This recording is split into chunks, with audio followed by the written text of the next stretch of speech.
Welcome friends. Today we move to model auxiliaries, exercise number 6, miscellaneous. मिश्रित अभ्यास है ये। इसमें जितने भी मॉडल्स हैं, can, could, will, would, shall, should, may, might, must, ought to, dare, needn't, has to, had to, will have to, shall have to, कोई भी मॉडल जो है यूज हो सकता है। तो ये आपके अध्ययन पर निर्भर करेगा कि आप कितना सटीक और उपयुक्त मॉडल छांटते हैं गैप के लिए। Fill in the blanks with the correct modal auxiliaries. Number 1 exercise question number 1, starting में आपको गैप दिया हुआ है, dash dot, I write him, question mark, मुझे उसे पत्र लिखना, क्या करेंगे आप, होगा, सकता हूं, चाहिए, क्या आ सकता है बताइए। चाहिए सबसे ज्यादा अच्छा लग रहा है। क्या मुझे उसे पत्र लिखना चाहिए? उनको ये भी हो सकता है क्या मैं उसे पत्र लिखूंगी, क्या मैं उसे पत्र लिख सकती हूं। अब बताइए क्या इनमें सही लग रहा है आपको? क्या मुझे उसे पत्र लिखना चाहिए, ये ज्यादा अच्छा लग रहा है। तो कौन सा मॉडल होगा ऑक्सिलरीज में, आप सोचिए। मस्ट नहीं आ सकता है, ought to नहीं आ सकता है, जिसका मतलब चाहिए होता है। अब बचा क्या, शुड। तो क्या होगा, शुड आई राइट हिम, क्या मुझे उसे पत्र लिखना चाहिए, क्या उसे पत्र लिखना मेरा उपयुक्त रहेगा, इस सेंस में है। तो क्या बोलो, क्या होना चाहिए यहां पर? नंबर 1 में क्या आना चाहिए बताइए, शुड। जो बच्चे जितना इंग्लिश के नोवेल पढ़ते हैं, इंग्लिश की स्टोरीज पढ़ते हैं, इंग्लिश का न्यूज़पेपर पढ़ते हैं, इंग्लिश की न्यूज सुनते हैं, तो automatically structural approach, this is one of the new methods. तो उसके माध्यम से उनको पता है कि हमें क्या आना चाहिए यहां पर, should. Should I write no him, क्या मुझे उसे पत्र लिखना चाहिए। Now second number, your board exams are coming near. देखिए मैंने आर का प्रयोग किया, अगर मैं इसको एग्जामिनेशन कर दूं, योर बोर्ड एग्जामिनेशन, अब क्या होगा, इज कमिंग नियर, कल इज आएगा। अभी क्या लिखा मैंने, exams are coming near, you work hard. ये एक प्रकार से मैं इसको आउटलाइन मानता हूं। इसको your board exams are coming near, your board exams are coming near, your board exams are coming near, ये इसका आउटलाइन है। तो फिर क्या होना चाहिए, यू वर्क हार्ड, आपको कठिन मेहनत करनी चाहिए। Should, would, could, ought to, must, फिर इसको और छोटा करिए, शुड, मस्ट, ought to। तो क्या होगा, आपको कठिन मेहनत अवश्य करनी चाहिए। भाई अब समय कम है, आपने पढ़ा नहीं है ज्यादा, या ये कहिए कि आपको रैंक लानी है अपने पूरे स्टेट में, रीजन में, तब होगा जब आप बहुत ज्यादा मेहनत करोगे। बहुत जरूरी है, आवश्यक है। इसलिए क्या आएगा यहां पर, शुड की जगह में must, you must work hard. अगर केवल यही सेंटेंस होता हमारा, यू वर्क हार्ड, तो हम क्या लाते हैं यहां पर, should, you should work hard. लेकिन यहां पर आउटलाइन दी हुई है, your board exams are coming near, you must work hard, आपको निश्चित तौर से अवश्य जोर देकर कहा जा रहा है कठिन मेहनत करनी चाहिए। तो शुड को कितना चेंज करोगे, must. Third, come in madam, question mark, permission ली जा रही है क्लास के अंदर आने की, मैडम से। तो जब हम परमिशन लेते हैं तो कई शब्द हैं, कैन भी है, मे भी है। तो आप कौन सा अच्छा आपको कौन सा व्यवहार में आप क्लास में क्या कहते हो? जब क्लास में एंट्री मांगते हो तो आप क्या कहते हो मैडम से? May I come in ma'am, may I come in madam, may I come in, may I come in ma'am. तो ये ज्यादा अच्छा रहेगा कि हम यहाँ पर क्या लिखे हैं, मे।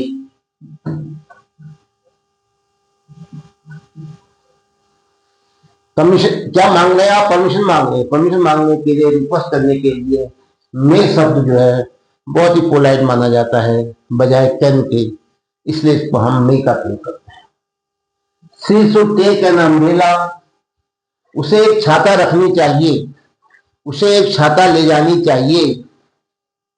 वन शी गोज आउट, जब वो बाहर जाती है। क्यों? कारण क्या है? इट रेन, क्या होगा? वर्षा हो सकती है। तो संभावना है, तो संभावना व्यक्त करने के लिए हम किसका प्रयोग करते हैं? मे, माइट, कैन, कुड। तो क्या अच्छा लगेगा आपको? सामान्य अर्थों में इट मे रेन, वर्षा हो सकती है। आज एक नया फैशन चला है, वो है इट माइट रेन, लेकिन वो मैं आपको अभी नहीं बताऊंगा क्योंकि आप कंफ्यूज कर जाओगे। तो आप सीधे से कहोगे इट मे रेन, वर्षा हो सकती है। आपका अनुमान है बादल छाए हुए हैं, आधार है, इसलिए आपने कहा it may rain. Next, the box is not very heavy, ज्यादा भारी नहीं है, बक्सा ज्यादा भारी नहीं है। यू लिफ्ट इट, कह रहा तुम इसको उठा सकते हो। सपना, कैन और कुड, यही होता है। क्या दिखाता है कैन और कुड? Capacity, capability, power. तो क्या कहोगे? आपकी परीक्षा हो रही है, आप इसको उठा सकते हो, आप ताकतवर हो, ज्यादा भारी नहीं है, आप इसको उठा सकते हो। क्या दिखा रहा है? आपकी कैपेसिटी, क्षमता, ताकत, प्रोबेबिलिटी। तो क्या कहोगे? क्या कहेंगे बताओ? The box is not very heavy, you can lift it. क्या करोगे इसको? Can, you can lift it. आपको नया सेंटेंस लिखना है, यही पर नहीं बनना है। नया सेंटेंस लिखना है फिर से 10, वहां पर आप लिखोगे the box is not very heavy, you can lift it, और कैन को अंडरलाइन कर दो। नेक्स्ट, 6, देखिए स्टार्टिंग में आपको गैप दे रखा है, dash dot, you lift this heavy अलमीरा, क्या इस भारी अलमीरा को आप उठा सकते हो? अब यहां पर क्या आएगा? मे माइट आएगा, कैन कुड आएगा, क्योंकि और तो शब्द है नहीं ऐसे। या एक चीज और हो सकती है, क्या तुम इस भारी अलमीरा को उठाओगे? विल, वुड, लेकिन लग नहीं रहा अच्छा। सब सही है, लेकिन सबसे अच्छा यह है कि हम आपकी ताकत, आपकी क्षमता, आपकी कैपेसिटी, आपकी कैपेबिलिटी, आपकी पावर पर जाते हैं। और वो शब्द क्या होता है जो कैपेसिटी, कैपेबिलिटी और पावर को एक्सप्रेस करता है? कौन सा मॉडल है? वो है can. Can you lift this heavy अलमीरा?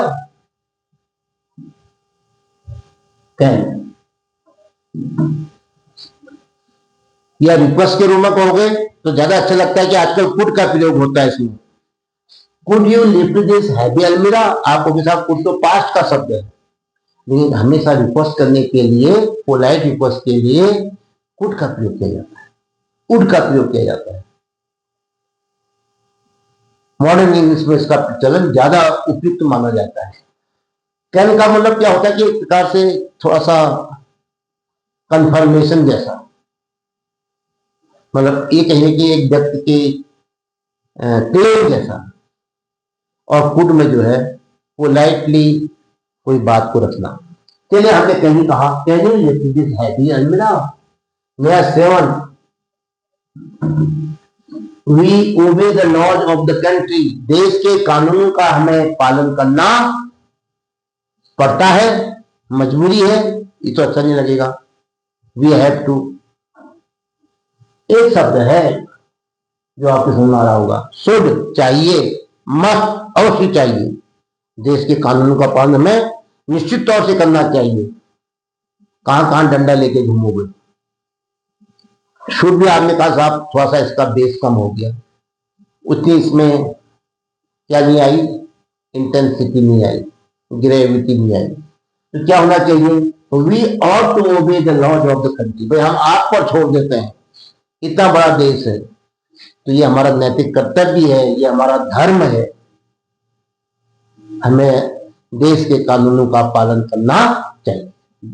तो क्या होगा, वी ऑट टू ओबे, क्या भरूं मैं इसमें, OUGHT और to, we ought to obey the laws of the country, देश के कानूनों का हमें पालन करना चाहिए। They not have gone there, वे वहां नहीं, क्या होगा, वहां नहीं जा चुके होंगे। क्या हो सकता है, वे वहां नहीं गए होंगे। भाई मॉडल के सेंस में लाना है ना, हम प्राइमरी ऑब्जेक्टिव नहीं ला सकते हैं। तो क्या कहोगे, they would not have gone there, वे वहां नहीं गए होंगे। अनुमान भी है, क्या पता जब चले गए होंगे, लेकिन ज्यादा प्रोबेबिलिटी है कि वो नहीं गए होंगे, तो इसलिए क्या कहोगे, would.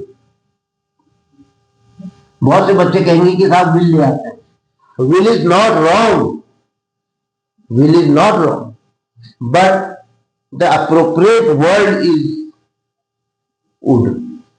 They would not have gone there, वे वहां नहीं गए होंगे, नहीं जाते, सेम सेंस है, अर्थ वही है। They will not, they will not have gone there, या they would not have gone there. Would में थोड़ा सा शालीनता आ जाती है। यस 9 क्या कहता है, she to hear stories when she was young, जब वो बच्ची थी, यंग का मतलब जवान होता है, लेकिन यंग वन आप जानते हो छोटे बच्चे के लिए कहते हैं, ऐसे यहां पर यंग का मतलब है जब वो युवा थी, छोटी थी। वह कहानियां, टू भी आया है, अनुमान लगाओ क्या आ सकता है, मैं आपको अवसर दे रहा हूं, टाइम दे रहा हूं, बताओ। या तो आप इसी बीच में कमेंट बॉक्स में लिख दो केवल एक शब्द, दो नहीं लिखेंगे आप, तो क्या होगा, she stories when she was young, वो छोटी बच्ची जब थी तो वह कहानियां सुना करती थी, जो अब नहीं सुनती है, ये अब बड़ी हो गई है, कॉलेज चली गई है। तो क्या कहोगे, जो बात आज नहीं होती है लेकिन पहले हुआ करती थी पास्ट में, उसके लिए क्या शब्द यूज करते हो, यूज टू, भूल गए हो।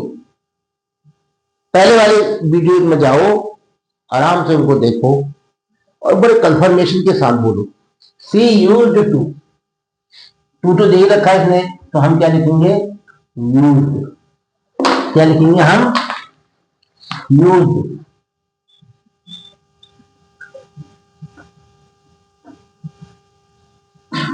क्यों, क्योंकि टू दे रखा है, मैं लिख देता हूं यूज टू, और टू यहां दिया हुआ है तो दोबारा टू नहीं आएगा। She use to hear stories when she was young, जब वो छोटी बच्ची थी तो वह कहानियां सुना करती थी। पुरानी आदत जो अब नहीं है, उसके लिए यूज टू शब्द आता है। The rich to help the poor, क्या आएगा, समझने की बात है, यहां पर आपको हिंट दे रखा है पूरा, ये टू से आप अनुमान लगाओ, यूज टू,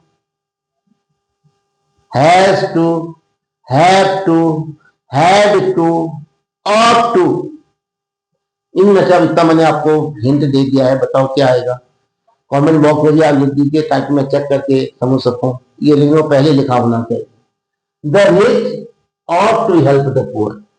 भाई देखो, धनी लोगों की जिम्मेदारी है, धनी लोगों का बनता है कि वो गरीबों की मदद करें, यानी धनी लोगों को गरीब लोगों की मदद करनी चाहिए। जनरली हम क्या लिखते हैं, the rich should help the poor, लेकिन यहाँ टू दे रखा है तो हमारे अंदर बंधन हो गया, आप शुड का प्रयोग ही नहीं करो, वाक्य गलत हो जाएगा। टू को आप हटा नहीं सकते हो। मस्ट भी जरूरी है, आपने कहा था मस्ट